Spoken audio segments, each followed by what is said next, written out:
Welcome to Co-Opinions. I'm your host, Josh, and today I have Brent with me. Yo. So let's talk about some of the stuff that's happened this last week. Nintendo is going to be streaming more than just Zelda at its Treehouse presentation this year at E3. This is pretty significant because it was big news when they said that all they would be showing was Zelda for their entire stream. They weren't even going to have a Nintendo Direct. Now they've talked about how they're going to have Dragon Quest there, how they're going to have Tokyo Mirage Sessions, Sharp FE. They've talked about Pokemon Go, they've talked about Pokemon Sun and Moon. So they have stepped up significantly what they said they're going to show. So this has to be exciting for you, right? Yeah, no, it means they're going to have a better E3 than I was expecting because the bar was pretty low. You were pretty bummed about them. So this was a pretty big deal for them. Another big thing was that mods finally came to Fallout 4.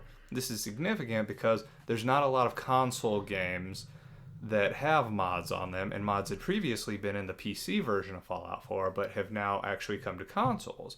It was also reported that mods generated 50 times more traffic on consoles than they did on PC, so depending on how robust the tool is, you might see an even more outrageous amount of mods available, thanks to the availability on consoles. So I'm curious to see where that goes. Another piece of news that came out was the AC collection, I think it was called. Yeah. And nobody knew what it was. Everybody thought it was going to be a current gen remastering of the early games. Turns out to be a figurine collection service. A subscription service, which is ridiculous. Because not only does the price go up in a way that makes it inaccessible really early on, the figures look terrible. Yeah, they are not good.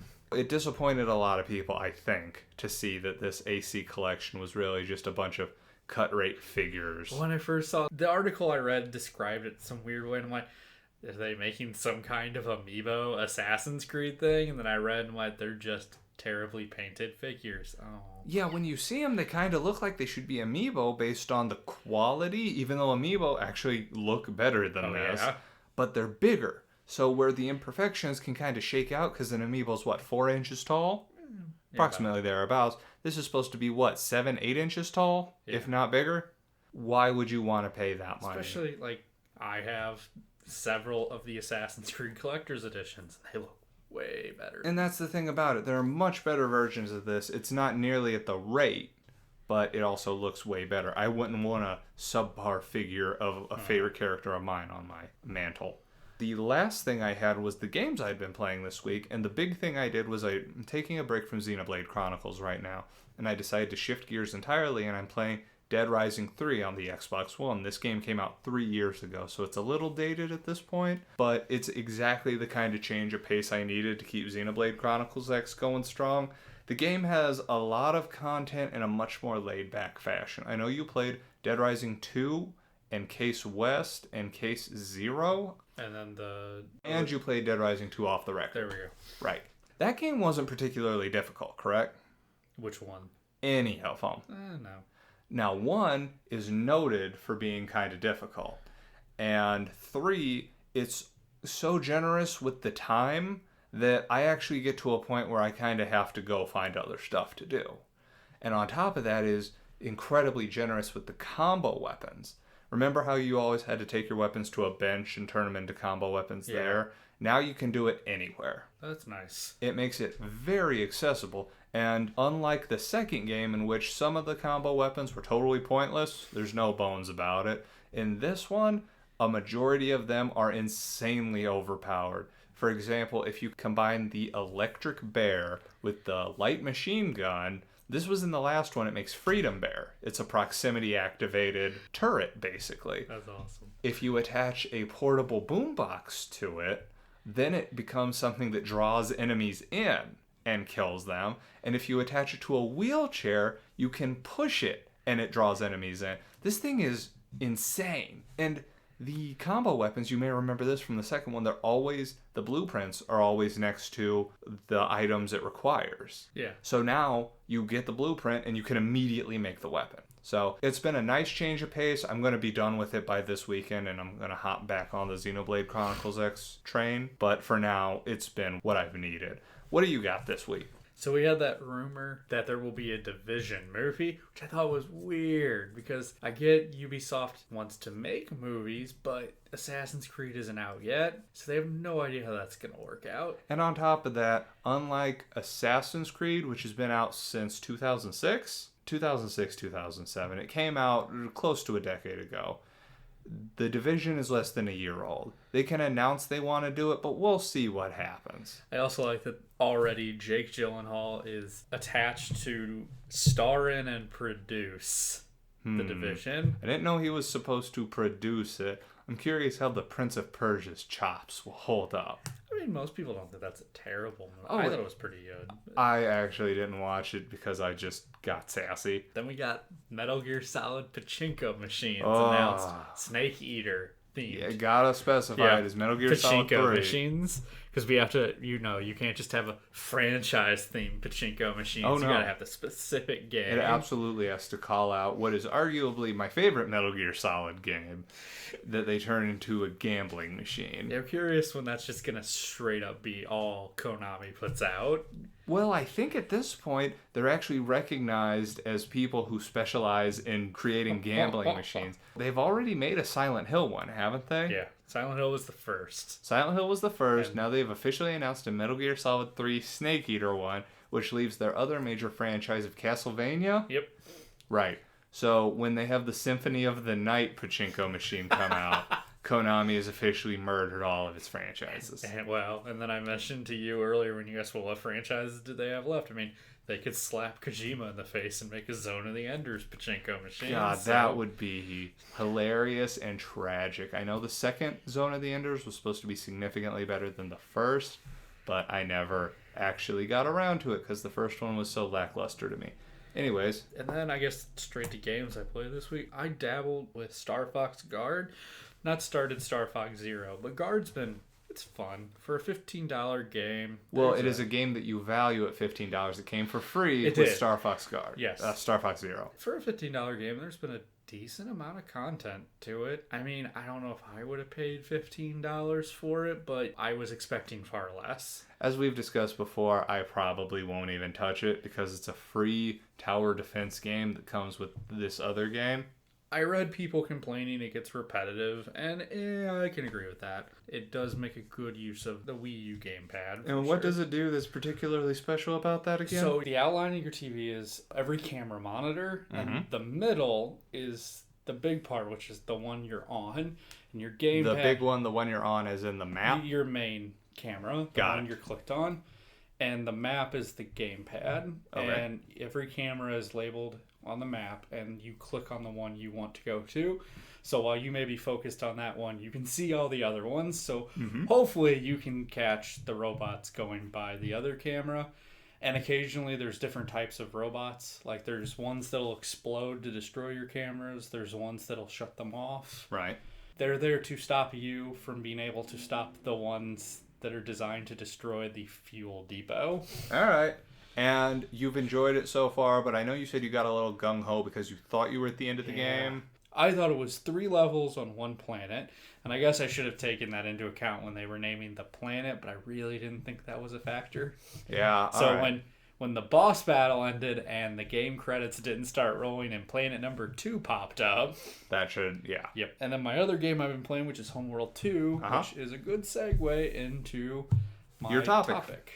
And your topic for this week is? The Homeworld franchise. But Give us a little background, please. I'm mainly going to focus on 1 and 2, but there have been more than those 2. So I'm going to start specifying there was a expansion pack that came out for Homeworld 2 called Cataclysm that was made by a different company. I don't even know if they were owned by THQ. Okay. I only know what the premise of the game was. I assume it's just like Homeworld 2. All right. I have friends who played it, so...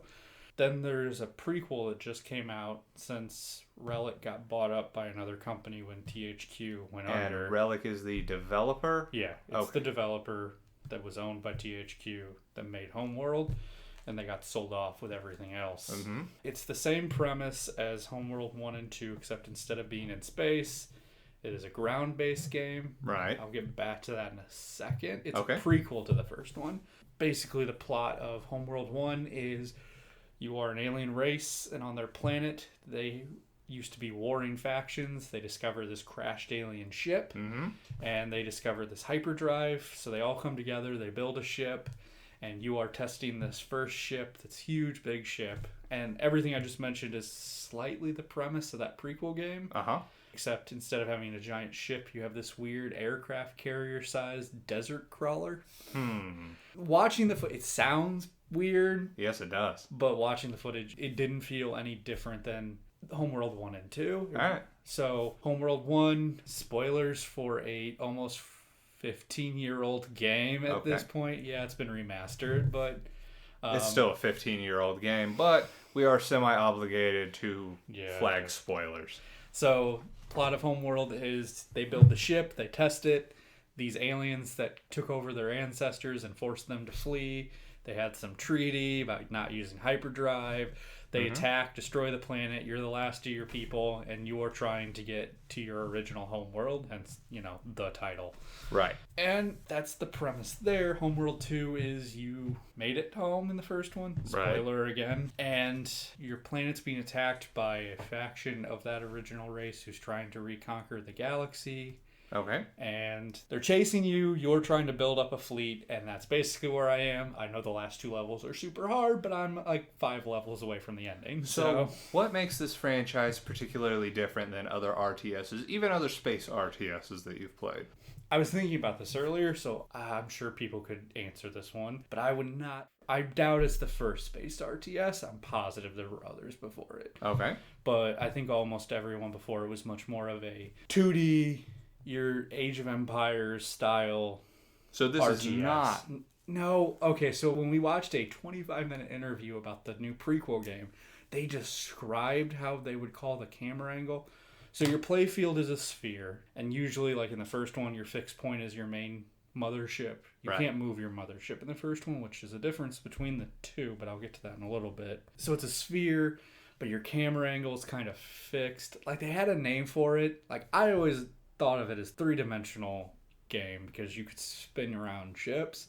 They called it like 2.5D, which is weird because I know exactly what you're thinking. You're thinking 2.5D like New Super Mario Brothers. 2.5D has since been a term coined for games that use 3D models on a 2D field. Yeah, I understand what they were trying to say. There's still a fixed gameplay plane. Like your bigger ships can't just dive up and down. They are the basis flat planed. Okay. So it's different in that all your other ships allow for 3-dimensional gameplay. Even if you aren't 3-dimensional entirely with your camera angles, your ships are flying like they're in space. Okay. Which is something I remember playing the Star Wars Age of Empires game, and you had flying ships and they flew like airplanes, and even not like airplanes because they'd stop and they'd hover, and that was your flying unit. I mean, that's not space.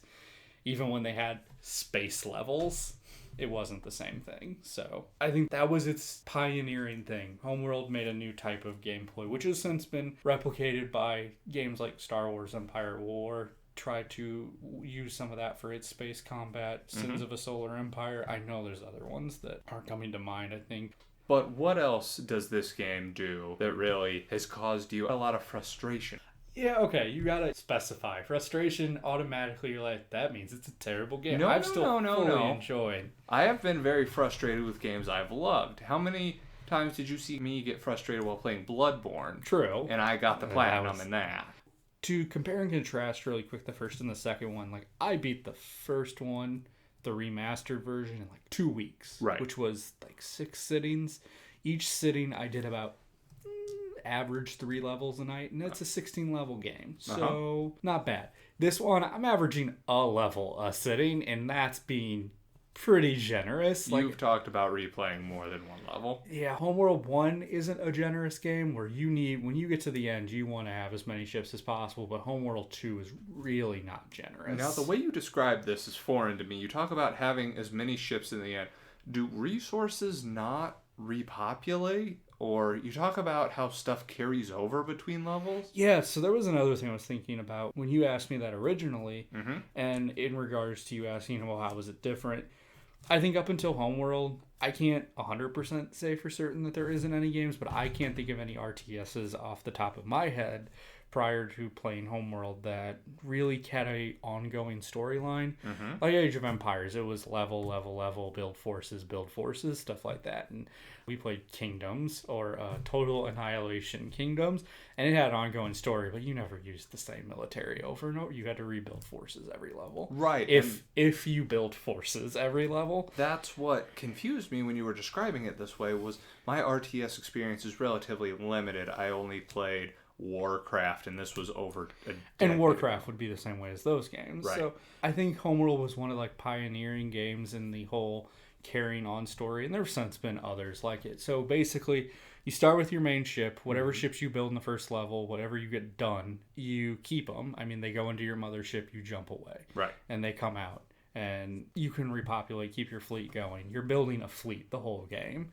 So I only played the first one when I was younger in high school up until the sixth level. And The first one, the original version, not the remaster. Not the remastered. Yeah, so, like 12, 14 years ago at this point. Played the original one. I got stuck on level 6, and then I had to give it back because it was mine, so I never ended up beating it. And I don't remember it collecting resources at the end of every level to be nice to you, and I don't know if that's a remastered thing. I'd actually have to look that up. I don't remember that. Like, every time in Homeworld 2, when I end the level, I remember panicking when I played the first one. You want to gather as many resources as you can, but at the end of every level, like, even when it's been a shitty level, like, it'll go, resources collected. It's like you're running from an explosion. It's like there's no way you had time to collect all these resources, but it's nice to you about it. So it's a fair way to go, but you have to keep building ships. You want to have as big of a fleet as you can have by the time you get to the end of the game. Everything I've been told about Homeworld 2 is you will get your ass kicked. If you had to sum up what about this particular RTS, because you've been speaking about this one for months at this point, what about it really draws you to it more than other RTSs? Is it the space setting? Is it the difficulty, the gameplay? What is it? I think it's a mix of all of it. I really like sci-fi, so I really enjoyed the space setting, but I really love RTSs, and I like that it's a different type of RTS than, say, Age of Empires style Warcraft or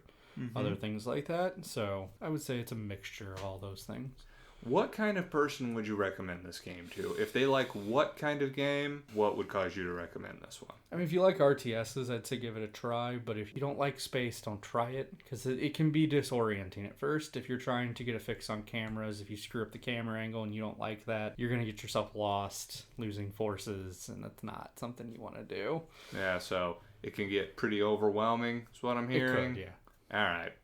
Well, I think we're about good on that one, wouldn't you say? Mm-hmm. Wonderful. So for my topic, with the upcoming Gears of War 4 game releasing later this year, I thought now would be a good time for us to talk about the Gears of War franchise, even though we are essentially cynical and more cynical about this game, this franchise, Should we as it were. specify who's more cynical? Or I feel like the laughter pretty much gives it away. So I wanted to pick up this game on the 360 when it was announced because it looked like it was interesting. And I picked it up. I enjoyed it. Did I tell you the first time I beat this game? I was playing with a coworker when I worked at Walmart, and we decided we were going to beat it on the hardest difficulty setting the first time we played it. So we played that game at its most difficult from the get-go. And it was still a fun game, but even at the time, and this was 2007, 2008-ish, I thought it was kind of odd that everything was so dark and very little was explained, but it was a fun game. In 2008, my roommate at the time and I played through Gears of War 2, and we really loved the gameplay, but the story got more ridiculous. In the series, you play as Marcus Phoenix, voiced by Bender from Futurama, and you also play as his partner, Dominic. And Dominic, who is rather loosely characterized in the first game, suddenly has a driving desire to find his wife in the second game. Because nothing turns out well in Gears of War, this does not turn out well. And instead of answering more questions, they present you with more questions. Then, in 2010, Gears of War 3 came out. Again, the gameplay was improved, the story devolved into almost entire ridiculousness. Is there a particular anecdote you'd like to share with the class? Yeah. Should we say spoilers? Like, does it matter? I guess. I mean, most people play this if they're gonna play it. Okay, let's go ahead. For this entire topic, we're gonna say up until about the 30-minute mark, give or take. Assume there's gonna be spoilers. God. So first, I had thought about buying Gears 1. As a quick aside, are you going to complain about every game individually? You can say yes, but let me finish going through the games first. Okay. Then you touch judgment. Oh my god. Oh my god. If there is a game that torpedoed my enthusiasm for Gears of War 4, it was Gears of War Judgment, the prequel that nobody asked for. It let you play as arguably the least favorite character in the game and go through a campaign that was essentially a glorified score attack to answer a question at the end that nobody cared about. To the defense of the franchise, that game was primarily developed by somebody other than Epic Games, so we can't necessarily hold it against them, but they still feel like they wrote the plot. Yeah, I mean, it was pretty ridiculous. And now we have Gears of War 4 coming out later this year that is Marcus Phoenix's son, JD Phoenix. Yeah. Like, they couldn't have picked that's the best name they could have go with. It's just... Anyways, let's go ahead and get into your complaints, as it were, about the franchise.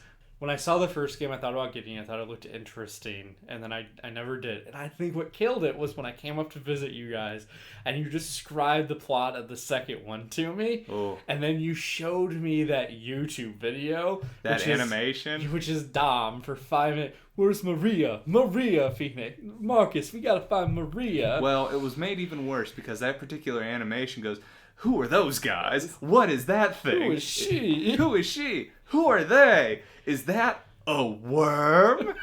Bleh, bleh. And what was sad was how accurate it was. So, okay, I'm going to give it this much. The first and second game have good story ideas. The problem is that they're not done right. A way it had been described to me before by a mutual acquaintance of ours is it's a good story told poorly. Spoiler alert, a good story told poorly is a bad story. I'm not saying it's not a bad story. I'm just saying they had good ideas if they had done them properly. Correct. Could have been a decent story. Like, if Dom had showed any care about this wife in the first game. Now, having replayed the Ultimate Edition, he does mention he's looking for... I'm not even sure he says he's looking for his wife. He says he's looking for somebody, I think. No, he mentions his wife. When I played it, he mentions her once. In the whole game. Yeah. And he's pretty cavalier about it while he's talking about it. It's not until the second game suddenly, this is a big problem. You have to deal with it now. It is an enormous problem that is racking him with guilt. This guilt that didn't exist, like... doesn't the second game pick up immediately where the first one left off? It more or less picks up immediately. You finish that last minute in the first one, the guilt just hits him like a brick wall. In the first game, you couldn't go into the dark because scary piranha bats would eat you. Yes. In the second game, you can't go into the rain because you will be killed by glass hail, I guess. It seems like they had to keep coming up with arbitrary reasons to enforce their silly rules. And I love the gameplay. I will say this up and down. For the third game, I played that Horde mode for probably over 70 hours. The gameplay is golden. But the story, oh my word. So my anecdote for the third one, and watching you guys play it originally, that very last fight where they're fighting, they find... Spoiler. We already... Yeah, whatever. They find Marcus's father, and he's like, I can explain it all to you. I know everything. I will tell you why this is all happening. And they're like, not now. We have to fight. Like, this was so painstakingly necessary for all their brain matter to be able to fight and talk at the same time. They couldn't explain it over the radio. It wasn't even over the radio, though.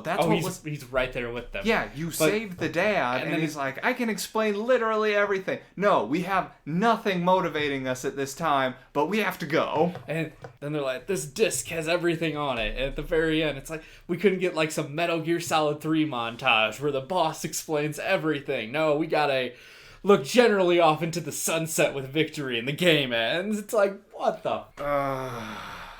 Yeah. And then Judgment, the game that answered the question no one had, which was, where did all those reinforcements come from? Yeah. So at the end of the third game, a bunch of reinforcements show up. And I guess you're supposed to wonder where they came from. And in Judgment, the whole game is spent developing characters, and then it unlocks a bonus chapter for the third game that explains how those characters from Judgment bring the reinforcements in for the third game. And I'm just sitting there wondering, why does the Locust Queen look like a human? Why have they never actually addressed this?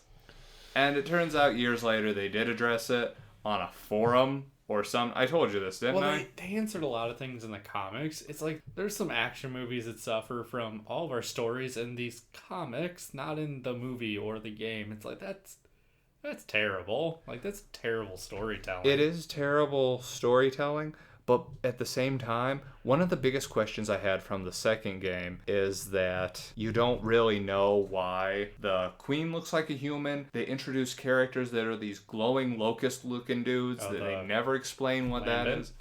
They didn't even explain that in the comics, to the best of my knowledge. They explained it on a forum post years later, where it said that the queen was the result of them trying to create an antidote. The glowing locust guys are the result of them trying to create an antidote for some disease, went crazy, made them locust. She was the only survivor when something went terribly wrong, blah, blah, blah. Why they didn't choose to say this in the game at any point blows my mind. I'm looking forward to the fourth game, but Judgment wasn't even really that fun gameplay-wise. It's okay. Notice how we've barely touched on Judgment, because that was, an 8-hour-long riff fest? Oh my God, I wish we recorded that. We never stopped at any point, especially at the climax of the game where they say, Lieutenant Baird, if you use this hammer strike, you will be court-martialed and demoted all the way back down to the bottom. That's fine, I have to do this. And he uses the hammer strike, and it does nothing at all. Because the villain you used it on comes back for the final boss battle. Yeah, he just pops out of the ground. Like, awesome, this guy I've never met before is something I need to be super worried about. Or what could even be better, we have to hold a court-martial in the middle of this war zone. And that's a thing that's a recurring issue. Even in the first or second game, they had a court-martial where it was brutally inappropriate, which was especially funny. It was the first game. Because they're court-martialing Marcus. Oh, yeah. Yeah. Okay. All right. And you can only think of that Futurama episode that had Bender in it, where they're like, and then as you were being attacked by the alien and we boarded you, what happened? You started having this stupid court-martial. We're still under attack. You can't say it didn't remind you of the same thing. So, going into Gears of War 4, because we need to wrap this up. Going into Gears of War 4, what are your thoughts? Man, I hope it's good, but I'm not buying it day one. No way. After Judgment, I'm confident the gameplay will probably be solid, but I cannot fathom what they can do to bring this train wreck of a story. Is it supposed to be a reboot? If it's a reboot, maybe it'll be okay because they're working from fresh ground. I think the Locusts are officially gone, So maybe Gears of War 4 should not have been branded Gears of War 4. Maybe it should have been branded Gears of War Aftermath or something. Something that indicated it is not necessarily the next game. You know what I'm saying? Yeah. So I have tempered expectations. But I think we now can move into our final topic of the evening. Uh-huh. And that is with E3 coming up, and with a tumultuous amount of events surrounding E3, we have to question what kind of role do game conferences play in the landscape of video gaming nowadays? This is a question that comes up every single year, so we figured we might as well take a whack at it. One of the issues is that we see a lot of games, their production costs just keep going up and up and up and up, with turnaround times being constantly wanted to push lower to the detriment of the product. You see it with Street Fighter V, that was a big issue. You see it with games like Assassin's Creed, where they were forced to make it almost every year. I know that's not necessarily a fair evaluation because they have different studios working on different games. But that being said, Unity was a train wreck. It was. And had they QA'd it properly, then maybe it wouldn't have been as terrible. But they could have done a lot better on that. So what you see is game companies pulling out some of their support, either reducing it. I know this year Nintendo's going to have a very limited floor presence, and they're not even having a conference, so to speak. Prior to E3 actually happening, they had talked about the fact that Disney was pulling out, which seems surprising till we found out Disney Interactive was shuttering. Then it made sense. And who was the other one? EA, but they are having an event that is open to the public before E3. But it'll be during, too. I mean, it'll also be during as well, but they're not going to have something at E3. It was kind of misleading for them to say we're pulling out of E3 when they're still doing stuff during E3, near E3. And I'll get back to that when I talk about a point I want to make. But, yeah, I mean, it's completely misleading on their part to say that. It kind of seemed like a publicity move, which, I mean, that's kind of what E3 is all about, is publicity. I was going to say, I thought that's what EA was all about. Never mind. You go. But in this information age nowadays, something like E3 doesn't have the same punch it used to. Because when we can get updates from Twitter, Instagram, Facebook, whatever other way they choose to propagate this out, be it through our gaming news sites, whatever, they don't necessarily need a big linchpin event every year. I know, what was that, 2005 and 6, that E3 was not E3? Do you remember that? Kind of. So for 2 years, E3 was closed entirely to the public. I mean, technically now it's still... It's kind of, sort of. I don't even think that journalists were really allowed. Like, it was a much more closed event. I could be wrong on that. But it wasn't even called E3 for those 2 years. They tried to rebrand it, and it not being the spectacle it was, them trying to make it more of a summit than a expo, kind of backfired on them. So they came back with E3, but you hear a lot of people talking about how it's just not as good as it used to be, and how it's just not as much of a wow. Like with Nintendo 64, when they wanted to demo the talking Mario with the turning head, you weren't going to hear about that anyway other than E3. Nintendo used to, I kid you not, send out VHS tapes to people who were like in their Nintendo club. So you could get updates kind of like Nintendo Directs on VHS mailed to your house. You don't need that anymore. You can have a 20-minute video distributed on YouTube within half an hour. So it's not really as necessary to have these events where big announcements are made and shocking revelations, especially in this same vein of everything being connected. How often do we see almost everything leak? Yeah, it does take the punch out of a lot of stuff anymore, and that's the bane of the internet, and that part that takes the joy out of an event, kind of. It absolutely does. For a smaller example, you don't follow the FF15 news at all, do you? Not as closely as you do. So there was supposed to be a huge event involving it. But somebody broke their NDA and started leaking news, and they gave the release date. They gave the fact there was going to be a this, a that, a these, a those. And as soon as one person broke, as soon as there was a crack in the levee, the water started flowing. And everybody started saying, yeah, we know this, we know that. To the point where Square actually said, please still be excited. There's more stuff here, I promise. It begs the question, that was just an event for one game. Is it really worth having these events for the following year? You see what I'm saying here? Yeah, man, that's a tough one. Because I do feel like I enjoy them because it puts a lot of fun in learning when things are coming out. And that's the shitty part about the internet, is that it kind of ruins fun. I mean, we talked about this. The whole argument of them not having the floor thing, because I know when you first found out that... Them being Nintendo. Well, not just Nintendo. I remember when you said EA, Activision, and Disney are pulling out. And... Did I say Activision? Yeah, you said Activision Blizzard. Yeah, you said that. Oh, yeah. Are they pulling out? I didn't mention that one. They're doing stuff through other people. I know they're not having their own presentation. I don't know about floor. Maybe they're not.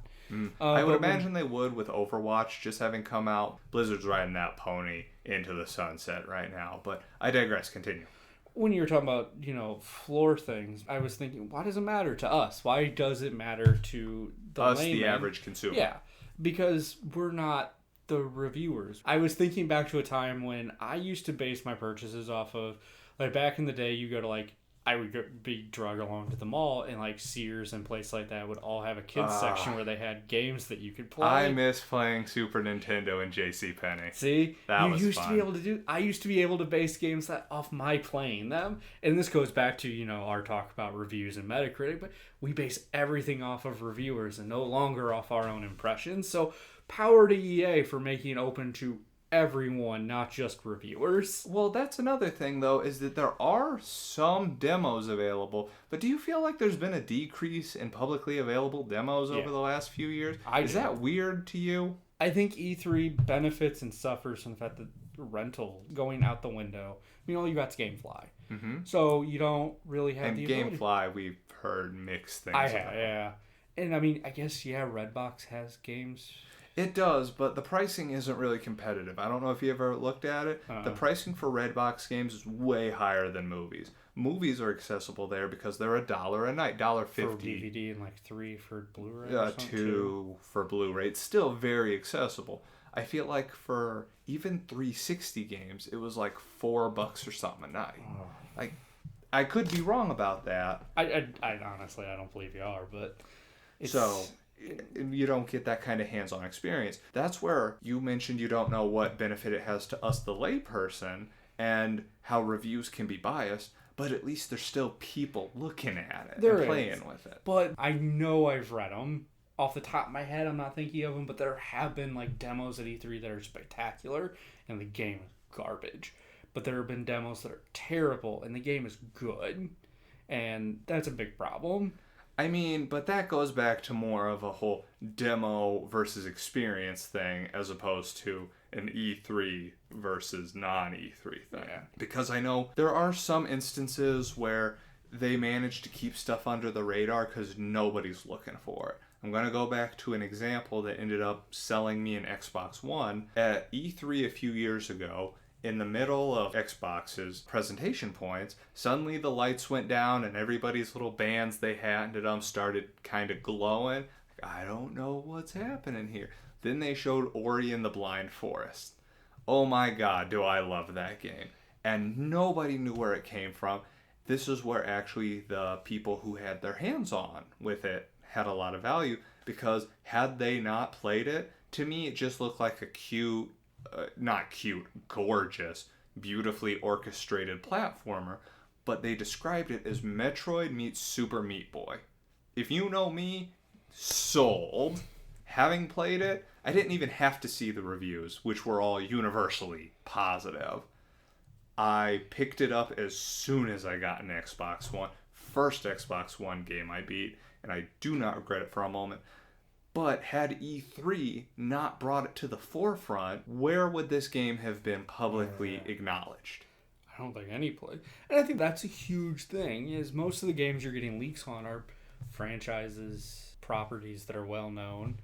You get all these non-huge franchise properties getting announced at E3 that you wouldn't learn about any other way without E3. People have expectations about what E3 is going to have, so they're looking for specific things. For example, this time around, I know there's been rumors of a new God of War game. I know that people are going to be looking to see if Nintendo throws any curveballs.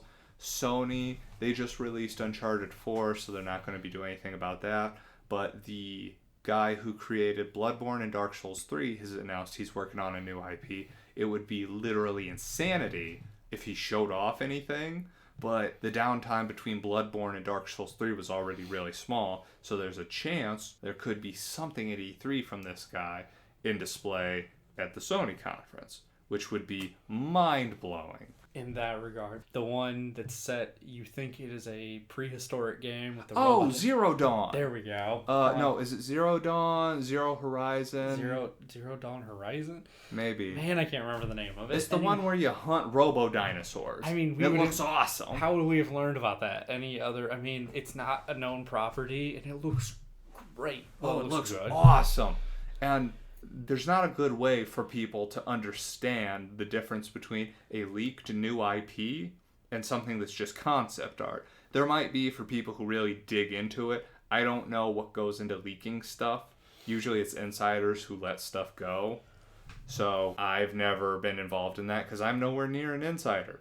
And I mean, there's still tons of things that we learned at E3 or Tokyo Game Show that we don't hear about, that don't get leaked. I mean... So you actually just presented a great opportunity to talk about, we don't only need to focus on the importance of game conferences like E3, there are also other significant game conferences that play a big part in the gaming landscape, and the two that come to mind are Tokyo Game Show and Gamescom, that are in Japan and Germany respectively. You asked me before we started recording how significant Gamescom was, and I know its attendance was at least close to, if not greater than E3 last year. These conferences provide not only information to another big audience, but provide international coverage. Because while we're able to tune in, it provides coverage to them, and it's another big event, so they can bring out more big guns. Though I don't know how focused it can be at, say, the Tokyo Game Show, you're much more likely to have Japanese developers presenting stuff. So your Square, your Capcom, if Konami put out games. That was low. Sony, Nintendo. I feel like Nintendo's had a bigger presence. At Tokyo Game Show? Yeah. I know that I mentioned Square, right? Yeah. I feel like one of the last big updates we got about Kingdom Hearts 3 was through the Tokyo Game Show. I think it might have been... Oh, big update. Like, announcement was E3, but... The announcement was E3, but I feel like they showed stuff involving 2.9 off, which is frustrating. And it was 2.8 they showed off, which is also frustrating that there's this many compilations, but I already got into that once upon a time. Ugh. These do have validity, but do you think the good outweighs the bad? The bad, in this case, being the costs are enormous. You heard back in the day how much they put into these booths. It was a lot of money. And the development costs for your average AAA game nowadays is insane. It's absolutely through the roof. If you are putting, let's say, 10 million, does that sound like a number that you've heard before? Probably. Yeah. 10 million into this game, but then you spend 2 million on your booth. That's 20% of the game that you could have invested in making it multi-platform. Which, will the revenue generated by your presence at E3 be greater than the revenue you would have generated had you chosen to make it multi-platform instead? So I got several things for that. Okay. First, this goes back to 2 points I was trying to make. Because to me, again, for me, E3's always been about the presentations, because it's where I learn everything. It's where we saw games that I never would have known were coming out. And that's part of the reason I watch E3. I want to see stuff about games I don't know about. Sure, we all tune in, you want God of War 4, I'm expecting a Watch Dogs 2, stuff like that. And we all tune in wanting to hear about franchises that we like, but you also want to hear about stuff you don't know about. You want to know that there's something you are interested in that's new. And that's why I like the presentation. If everyone did what Nintendo did and did a Nintendo Direct style thing, I would still be happy, because I would still be learning about the properties and stuff. Curious in that regard. Let's see what EA opening it up to the public again, having it outside, if it helps them, I would be interested to see. So Nintendo, ever since they started doing these Nintendo Directs, they don't just do one big one at E3. They sprinkle them out throughout the year. We've gotten less of them ever since the unfortunate passing of their CEO, but that's still a thing they do. Do you think instead of having one enormous conference with occasional press releases going out, they had one moderate-sized video conference and then a series of 5-minute conferences every 3 months?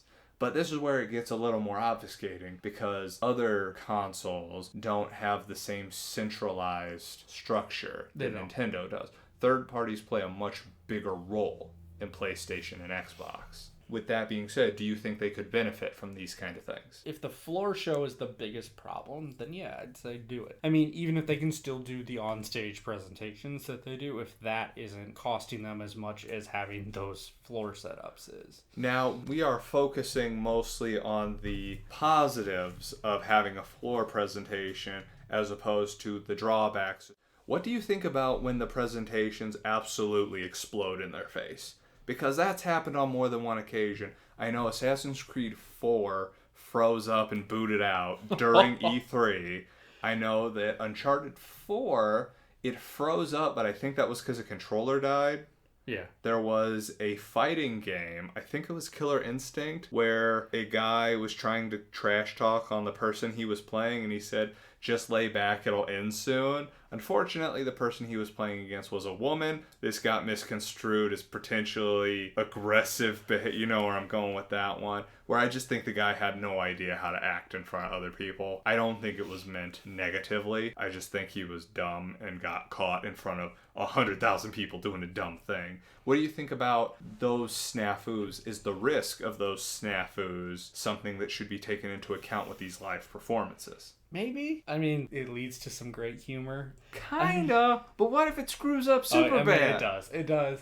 Well, like live performances, I'm always brought back to when they announced Final Fantasy VII HD. Oh my god! You and Kraus related the whole you were watching because I wasn't watching the Sony conference at the time when they announced what was the final. So let me go ahead and touch on this one because I think that might have been that 3DS game Kraus just beat.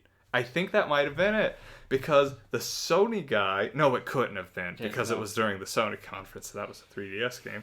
Anyways, the Sony guy goes up on stage. He goes, prepare to re-enter a world that you know and love. And everybody's so psyched.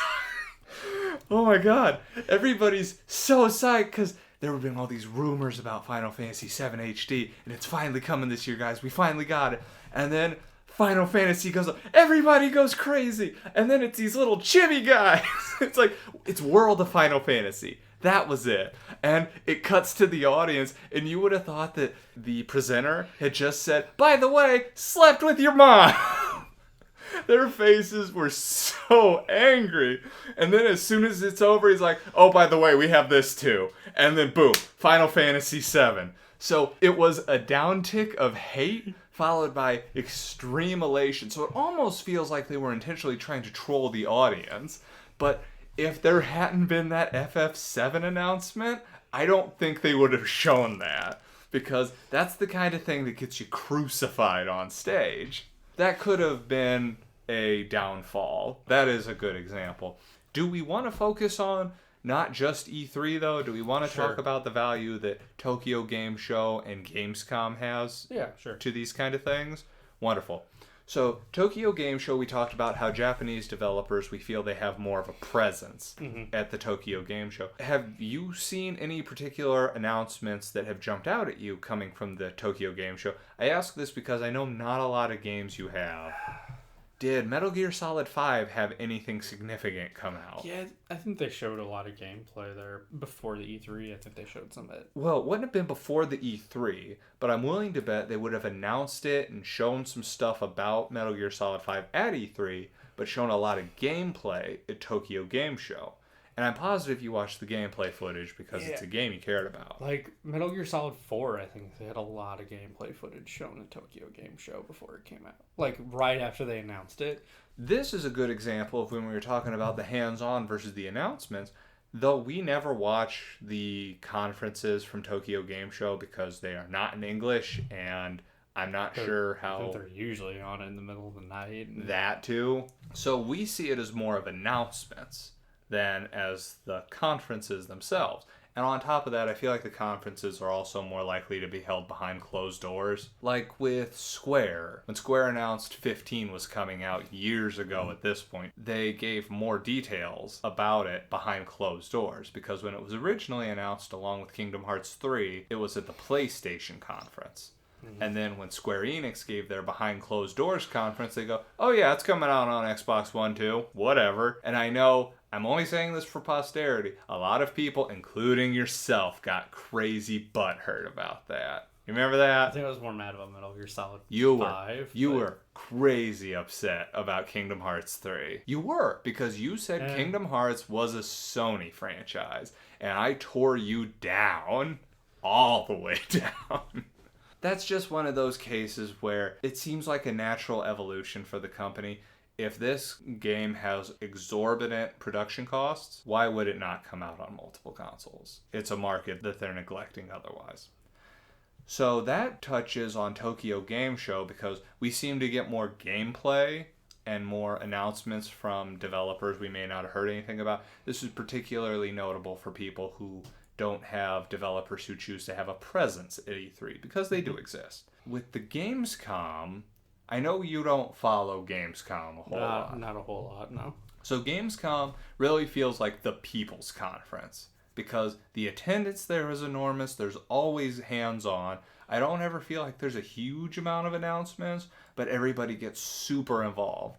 So I kind of wonder if Gamescom is what the conferences should kind of aspire to be. Should the conferences be more focused about showing off gameplay than announcing stuff? I don't know. I think like in the US it hurt it because back in the day when E3 was in its bigger heyday, we had G4 doing constant broadcasts. Oh, yeah, it was. And we don't have that anymore. We don't have hands-on, on-the-floor type stuff. Well, we don't have that in the sense of constant streaming news coverage, but you do see live streams through every gaming outlet that exists. Well, that much I'm positive daily? on. Yes. Like the whole day? Okay, Yeah. I've only ever seen the presentation ones. So. People try to live stream that stuff all the time. It has mixed success. Let's go ahead and start to wrap this up.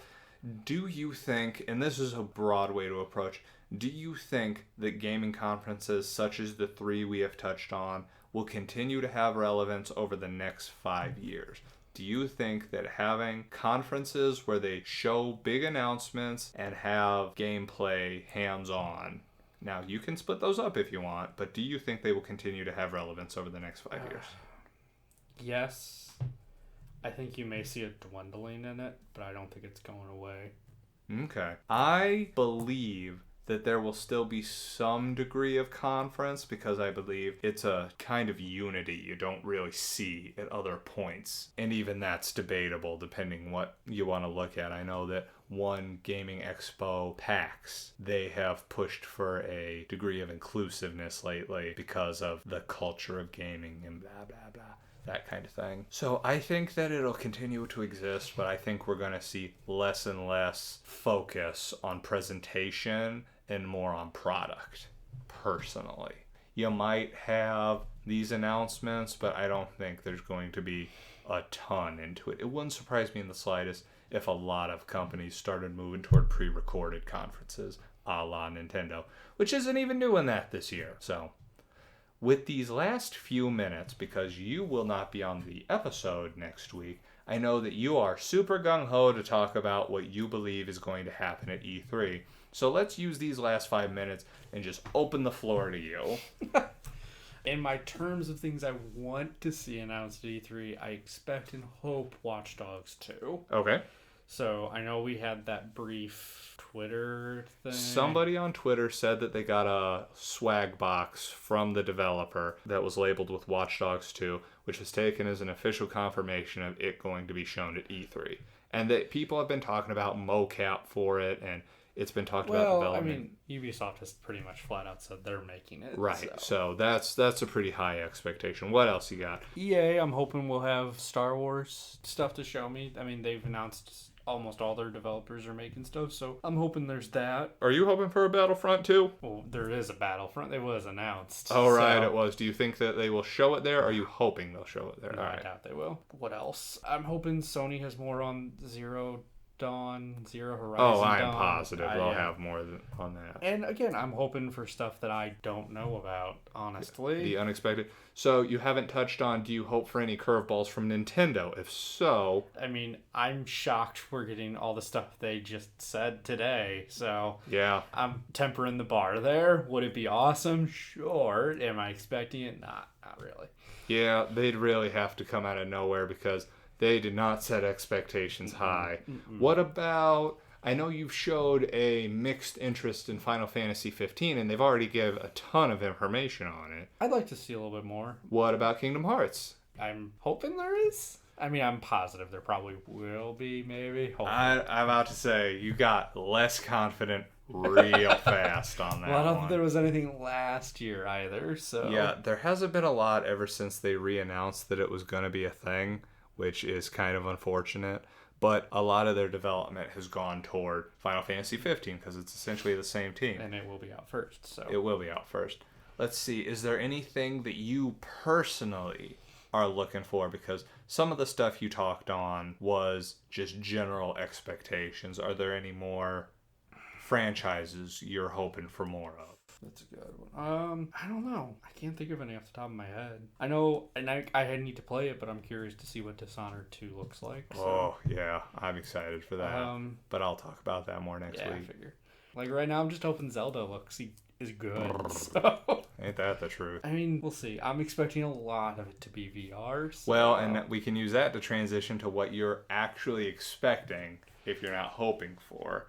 And that is VR. Oh, yeah. I'm expecting 60% of E3 to be VR. Which I know that you're tepid about it, but I really think you need to give it a chance, man. We haven't tried the new VR. You haven't tried it. So I don't think you need to be worried about it just yet. I can't remember the name of the exact production company, but there will be an adult entertainment VR booth. I'm not shocked, but... I'm surprised only because I would think something like that would be at the Consumer Electronics Show or Adult Con, whatever that's called. Oh, yeah. It's kind of weird that it's here. That's the only thing. I am not by any means a prudish individual, but it doesn't feel like this kind of thing is a game. Which, if it is a game, now I'm curious. So, is there anything else you want to talk about E3 going in? No, I think that's my brief foray into it till we meet next time to talk post E3. So. Post E3 is going to be a big one. But that being said, I think we're about out of time for today. So Brent, thank you very much for coming on. Yep. And I am Josh, and we will see you next time on Co-Opinions.